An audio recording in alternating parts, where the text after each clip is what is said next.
Hey, welcome back to Divemaster Diaries. This is week 3 in Amorgos, Greece with We Shall See.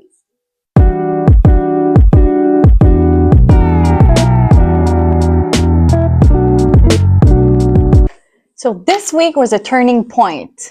Emotionally exhausting, physically demanding, but also very rich in dive science.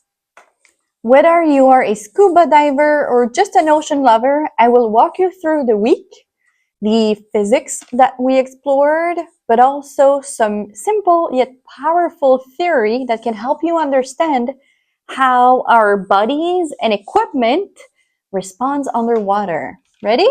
Let's dive in! Day 1 felt strange. I didn't sleep well, I felt tired and slow. We went diving in the bay again to practice some skills. I worked on the fin pivot, but it was still hard. In the fin pivot, you have to move your body just by breathing. No fins, no hands. You only use your breath. When you breathe in, you go up. When you breathe out, you go down. It's not as easy as it seems. That night, I walked up a hill and watched the sunset alone. The sky was red and gold. I sat down and just enjoyed the view over Katapola Bay. Day 2 was a wet day where we again went to Katapola Bay to practice some skills. And overall, my energy was so much better. I slept better, felt better, everything was just better. The best part is that we received our custom-made wetsuit on that morning. So let me show you. We have, when we put our wetsuits on, I think I told you 100 times that the water is super cold here. So we start with this. So it's a shirt with a hoodie. And it's fitted for our bodies that we measured. I have some videos that we measure ourselves. Anyway, and then we put a long wetsuit. It's upside down because we want to make sure that whatever touches our skin has no insects when we put it on. And then on top of that, we put a shorty. Voila! It's also upside down. On the videos, you will see. But anyway, now Shalev and I have matching wetsuits. And the best part, we don't get cold. Day 3 was a day off, and I walked around town. The sun on my face, the sea breeze, the smell of coffee, it was perfect. I worked at Arleta Café. I had 3 coffees and 1 cheesecake. Day 4 was a dry day. We started by walking around town to hand flyers of We Shall See to local shops and hotels. It was fun to meet the people and just to walk around town. We then enjoy a meal. Shalev and I, we had souvlaki and of course, gelato. Testing Shalev's Dubai chocolate.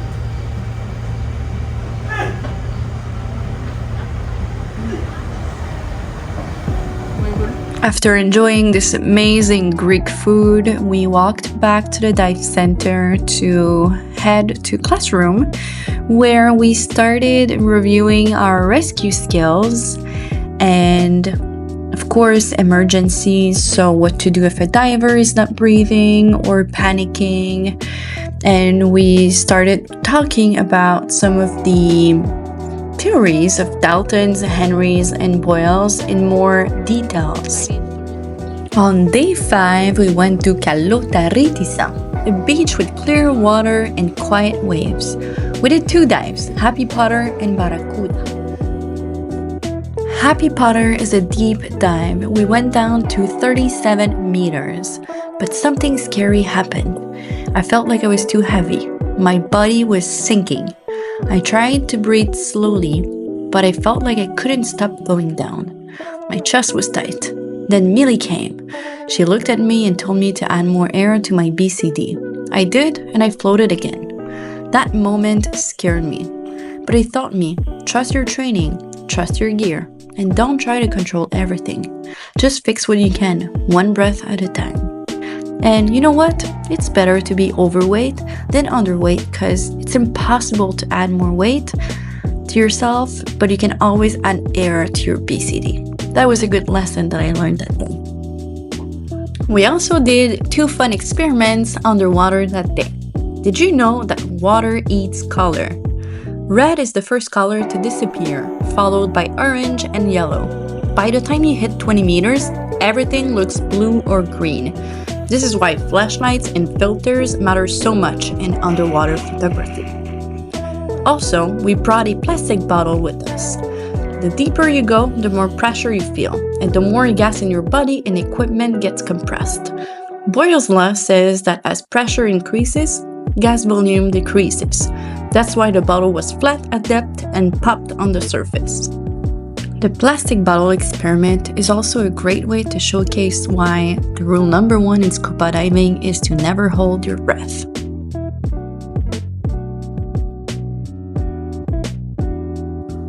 Day 6, dry day. We started late, thank you sleep. Then I gave a briefing on Alice in Wonderland, a site in Bonaire that I visited last March. I was nervous, but this time I was ready. Then we opened a regulator to see how it works inside. I love knowing how things work, especially the gear that keeps me alive. Then day 7, dry day, but a lot of rain. The first real rain since we arrived. We cleaned the dive center and reviewed dive tables and gas laws again. Did you know that before people used dive tables to plan how long they could stay underwater and how long to rest between dives? Now computers help, but knowing the tables helps you understand how your body works with pressure and nitrogen. Thank you everybody for watching week 3. This week was packed with growth, knowledge, theory, and emotions as usual. Until next time, stay curious, stay salty, and please stay safe in the water. Ciao.